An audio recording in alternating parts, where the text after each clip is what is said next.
এই ধরনের চপ খুব টেস্টি আর কি, খেতে খুব সুস্বাদু। চপ ডাইলের বিশেষত্ব যে কি দিয়ে বানানো এটা আজ পর্যন্ত পাইলাম না। প্রত্যেক শহরেই আলাদা কিছু খাবার থাকে, যে খাবারগুলো ওই শহরের জন্য বিশেষ জনপ্রিয়। অন্যান্য এলাকায় পাওয়া গেলেও স্বাদে কিন্তু এক হবে না। ঝালকাঠির এমন এক বিশেষ খাবারের সাথেই আজকে পরিচয় করিয়ে দেব। স্থানীয় ভাষায় একে বলে চপ ডাইল। আসলে চপ এবং চটপটির এই মিশেলে বিশেষ খাবারকে ঝালকাঠির মানুষ চপ ডাইল বলে থাকে। সাথে রয়েছে দেশি হাঁসের ডিম। আপনি ইচ্ছা করলে ব্রয়লার মুরগির ডিমও খেতে পারবেন অর্থ সাশ্রয়ের জন্য।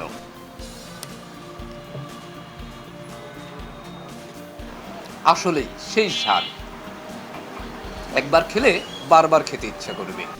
40 বছর ধরে ঝালকাঠি শহরের কালীবাড়ি রোডে এই জাদুকরি খাবারের ব্যবসা চালিয়ে আসছেন এই বিক্রেতা।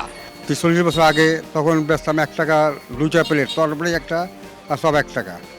সেই থেকে শুরু করেছি, এখন আইয়া 10 টাকা সব 20 টাকা ডাইরে চটপটিতে পুষছি। বহু দিক আছে, রাধাপুর, সরকারি, তারপর নওশিলি, বরিশাল। আমাদের এমন কোনো জায়গা নাই না না কাস্টমার আছে জায়গায়। আমার সব জায়গা সব চাই, সব বস্তু। একসময় ঝালকাঠি শহরের এই কালীবাড়ি সড়কটিতে 4-5টি চপডালের দোকান ছিল। এখন 2টি দোকান তাদের ব্যবসা বাণিজ্য চালিয়ে আসছে। এই ধরনের চপ খুব টেস্টি আর কি, খেতে খুব সুস্বাদু এবং কম দামের ভিতরে পাওয়া যায়। এই জন্য আর কি যখনই সময় পাই তখনই এখানে চলে আসি। চপ ডাইলের বিশেষত্ব যে কি দিয়ে বানানো এটা আজ পর্যন্ত পাইলাম না, কিন্তু খাইতে হবে।